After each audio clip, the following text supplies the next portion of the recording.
O'tgan yili qo'lim singanda 1 yilda 3 marta rentgen qilishdi. Ko'p rentgen qilish onkologiyaga chaqirar ekan deb eshitganman. Shu gap rostmi?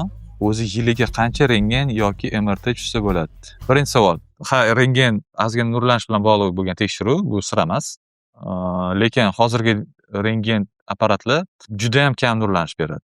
O'ta kam, chunki hozirgi rentgen apparatlar O'zbekiston hududida deyarli hamma joyda raqamli rentgenograflar, raqamli rentgen apparatlar juda kam nur berib, juda aniq tasvir olish imkoniyatini beryapti.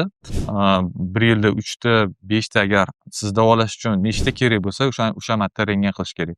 Buni davolash shifokor juda yaxshi biladi. Sizni rentgen yuborishdan oldin ular juda yaxshi o'ylab ko'radi. Bu nurlanish bilan bog'liq bo'lgan tekshiruv har doim taroziga qo'yiladi. Nurlanishdan olinadigan xulosa bu davolashga qanchalik foyda beradi. O'sha taroziga qo'yganda haqiqatda ozgina juda kichkina nurlanish sizni davolash uchun afzal bo'lsa, albatta rentgen qilish muammo emas. Hozirgi kunda rentgen nurlanishdan qo'rqish asossiz.